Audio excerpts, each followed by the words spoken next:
Reka nongere mbasuhuze mbifuriza ibihe byiza ndabizi ko mudukurikiye muri benshi cyane abari imbere mu gihugu cy'u Rwanda namwe muri hanze y'igihugu cy'u Rwanda mu gihugu cya Uganda Repubulika Demokarasi ya Kongo igihugu cya Tanzania ndetse n'igihugu cy'u Burundi namwe mudukurikiye muri hakurya y'amazi magari mu bihugu bitandukanye byo ku mugabane w'Uburayi igihugu nka Canada ndetse na Leta Zunze Ubumwe za Amerika ikaze muri amakuru ntabwo turaza gutinda tuvuga byinshi cyane ntabwo ngiye kwanza kwanyuza mu nshamake z'amakuru buri kamabwire ko uwitwa Agathe Uwiringiyimana uyu numwe mu ntwari z'u Rwanda iri mu cyiciro cy'Imena yibukirwa ku bikorwa bitandukanye yakoze birimo guharanira uburenganzira bungana ku bantu bose mu burezi ndetse no guhangana byeruye na leta ya Habyarimana yateguye ikanashyira mu bikorwa jenoside yakorewe abatutsi mwaka w'1994.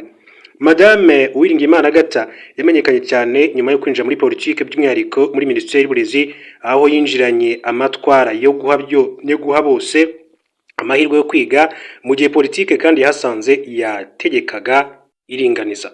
Azwi kandi nk'umugore wa mbere wabaye minisitiri w'intebe mu Rwanda ku butegetsi bwa Juvenal Habyarimana ndetse ntibumvikanaga ku bikorwa byinshi leta yakoraga bigamije guheza ndetse no gukandamiza bamwe. Agathe Uwiringiyimana yishwe n'abasirikare barindaga Perezida Juvenal Habyarimana igihe indege ye yari imaze guhanurwa.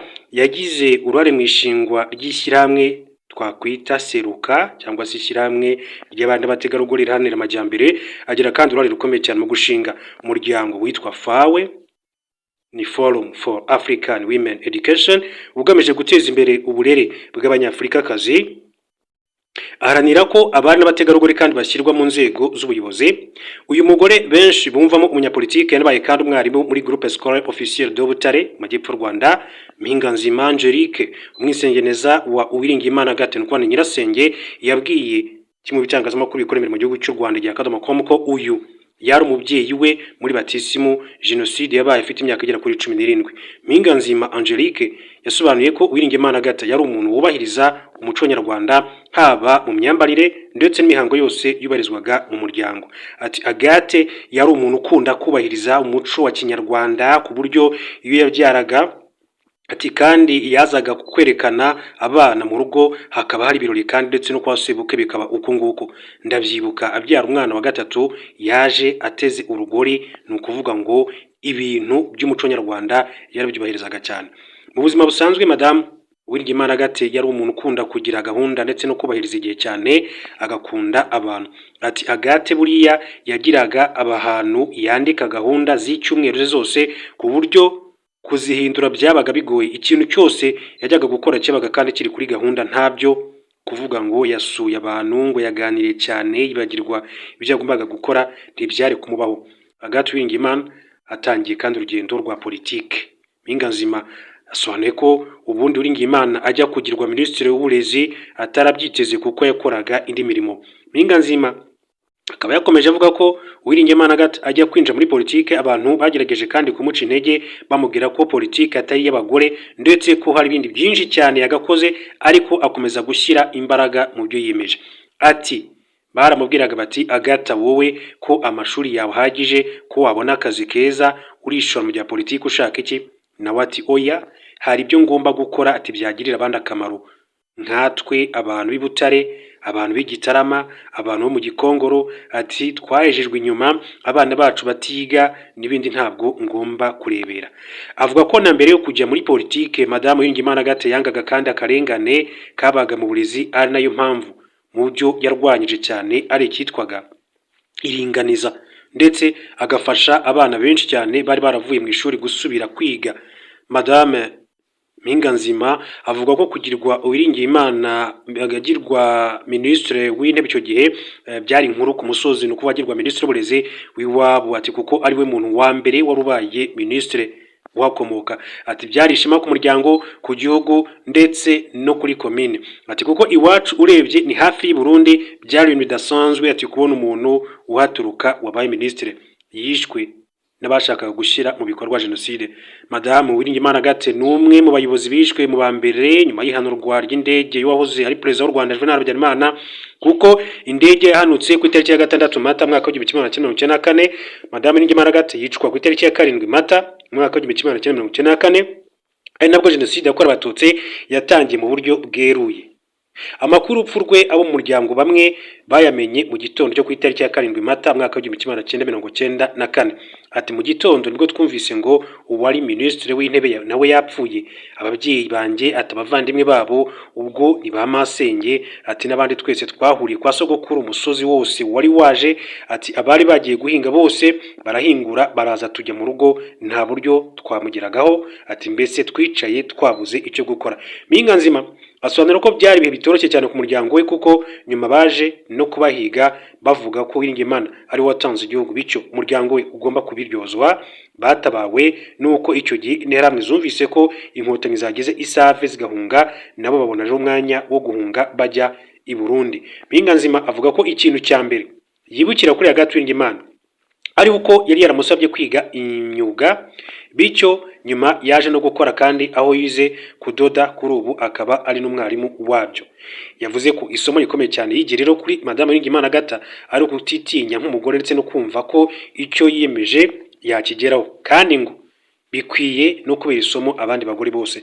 Ati icyo twamwigiraho ni ukwitinyuka kutumva ngo ngiye mvuka aha buriya kugira ngo uzave aho utuvuka uvuge ngo ubaye minisitiri biragoye ariko we ntiyigeze areba ngo mvuka aha ngo nzakura he ubufasha ngo ninde wamvugira ntabwo icyo kintu yigeze kandi akirebaho. Ntawe rero ati nk'abagore dukwiye ati kumwigiraho amahirwe yose tubonye yo kwigira icyo twakora tujye tuyakoresha. Hanyuma Madamu Uwiringiyimana Agatha mbibutsa ko ni mwene Ntibashira kandi Juvenal ndetse na Nyirabangwa Saverina yavukiye Gikole muri Prefetura ya Butare kwa 23 Kamena mwaka wa 1953.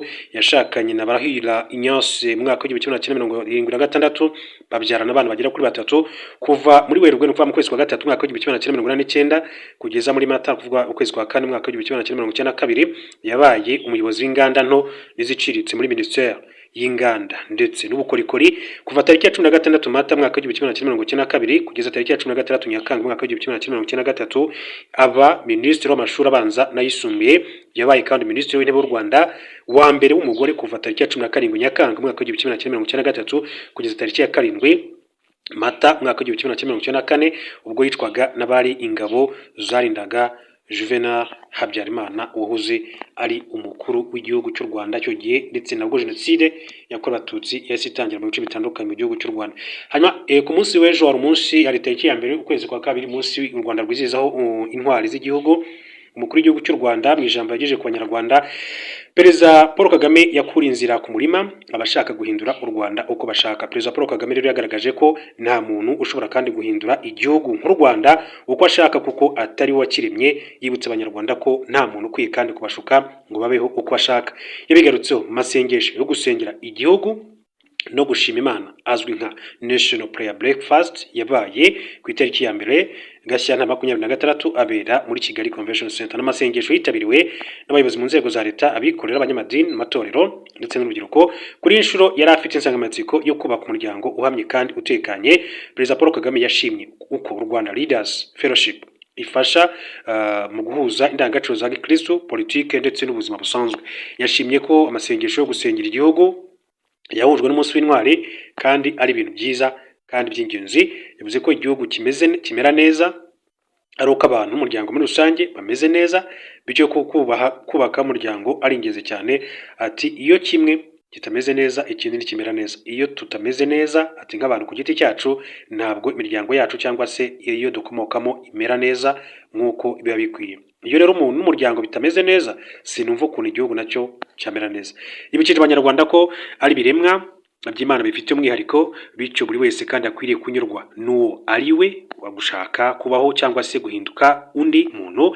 Ati ntuzakore ikosa ngo wisangemo kuko ukwiriye kuba undi utari wa undi uri. Ati ukwiriye kandi kuba uko uri uko waremwe. Ati n'ukwawe reba uko waguhindura ukakugira neza ariko n'undi afite uko yaremwe. Ati wishaka rero kuba nkawe nka wa wundi. Umukuru w'igihugu cy'u Rwanda nyakubahwa Perezida Paul Kagame kandi yagaragaje ko nubwo hari byiza abantu bashobora kandi kwigira ku bandi ariko kandi ntushobora gutekereza kuba nka wa wundi ushima. Ati ahubwo umwigiraho ukarushaho kandi kuba mwiza. Ati muzima uko umeze wowe ubwawe. Perezida Paul Kagame w'u Rwanda yashimangiye ko uko umuntu kandi utamuhindura ngo abe undi, ariko n'igihugu gikwiye kandi kubaho. Aboneraho gukurira inzira ku murima abatekerezaga kugira u Rwanda uko barwifuriza. Muri aba wenda mu buryo bw'ubusesenguzi, abangaba bashaka kuvuga harimo abo umuntu yakwita inyangarwanda cyangwa se bamwe bahora bifuriza inabi igihugu cy'u Rwanda, bahora batifuza ko igihugu cy'u Rwanda cyatera imbere. So muri abo ngabo harimo bamwe ndetse bahoze ari abapoliticiens ariko bahunze igihugu cy'u Rwanda. Abo ngabo rero kenshi bakunze guhoza u Rwanda ku nkeke bavuga yuko batarwifuriza icyiza na gatoya. Yakomeje agira ati ntushobora no gufata igihugu nk'u Rwanda ngo ugihindure uko ushaka, kuko si wowe wakiremye. Ntabwo wamfata ngo umpindure ko wowe ushaka, kuko ntabwo ari wowe wandemye. Intege nke rero akenshi aho zituruka ni kutemera uko kuri. Ati uko warememwe ngo noneho ugende uguteze imbere ugashaka inzira y'ubusamo, hakaza rero kubeshya ngo wowe ukwiye kumera utya, ukaba ari byo utangira kandi guharanira, ubwo ati kakaba kabaye. Agerageza kuvuga abahunze igihugu cy'u Rwanda bigizwemo n'uruhare n'ibihugu bitandukanye, bati muze tuzabafasha muri ubu buryo. Twebwe rero ati nk'igihugu uko ati kabaye, ati turakuzi, andi masomo ati waba ukeneye se nayahe, ati usibye ibyo wabonye ibyakubayeho n'ingaruka zabyo. Yagira inama rero abitabiriye ayo masengesho by'umwihariko urubyiruko kwirinda kuzasimbuka intambwe bashaka kumera nk'abo babonye hirya no hino ku isi, ariko abasaba kandi ko bitazababuza kwiga ibyiza babona ahandi bagakora. Ati ibyo mubona, ibyo mushima, ntimuzagire uwo mutekereza gushaka gusimbuka, tukava ku cyo uri cyo ukajya ku kindi wabonye hafi, ntabwo kiramba. Ati ibyo ntabwo rero biramba, ariko iyo byaramba ni nko kubaho utariho. Ati ibyo bishingira kandi kuko ku byo twemera no muri ibi by'imyemerere ati y'amadini, ariko ati bikanashingira no ku muco muri rusange. Asoza yashimangiye ko hari byinshi abantu bakwigira ku bandi, ko rero ari andi masomo abanyarwanda kandi bahaha mu mahanga, akabafasha kandi kubaka igihugu cyabo kigatera imbere, ariko ko u Rwanda rudashobora kandi guhinduka ikindi igihugu muri rusange. Reka mbashimire, mbifuriza ibihe byiza, hanyuma babwira ngo turaza gusubira mu yandi makuru masaha ari imbere, byinshi bikomeza kuyavugwa. Turaza no kunyura amakuru avugwa hanze, babwire ko witwa Denis Mukwege mu bakandida bashobora kuhatana na Madame Louise Mushikiwabo, umunyamabanga mukuru w'umuryango w'ibihugu bikoresha ururimi rw'igifaransa. Hanyuma mu yandi makuru mu buryo bw'inshamake ndaza kubabwira ko umuyobozi wo mu ishyaka ry'abakonservateur ushinzwe gukurikirana ibijyanye n'umutekano w'imbere mu gihugu yitwa Chris Philippe, yavuze ko icyemezo cya Minisitiri w'Intebe Kestamel cyo guhagarika kohereza abimukira mu Rwanda ntawe gitaniye n'ubugambanyi muri rusange. Ni politiki yavuzweho byinshi. Hanyuma mu bindi ndaza kubabwira ko ihuriro rya mama 23 ryamaganye ubutegetsi bwa Repubulika ya Demokarasi ya Kongo bwagaragaje ko urupfu rw'abarenga 200 barimo abacukuraga amabuye y'agaciro mu gace ka Rwaya ari ingaruka z'uko butahagenzura. Ikindi nacyo mu buryo bw'inshamake ndaza kubabwira ko uwabaye Minisitiri w'Intebe yavuye mu ishyaka ry'abakozi kubera dosiye ya Jeffrey Epstein. Uyu rero yavuze muri dosiye yo gufata abakobwa no kubasambanya muri Leta Zunze Ubumwe za Amerika. Hanyuma mu ntambara ya Ukraine ndetse n'Uburusiya, Zelensky yakomoje ku byo kongera kandi kwiyamamariza no kuyobora iki gihugu cya Ukraine, mu gihe bivugwa yuko iyi ntambara y'ubwayo ishobora kuzasiga atagifitiwe urukundo, cyangwa se abaturage bamutakaje icyizere nk'umuntu ushobora kuba yakongera kuyobora mu yindi manda. Reka rero mbifurize gukomeza kugira ibihe byiza.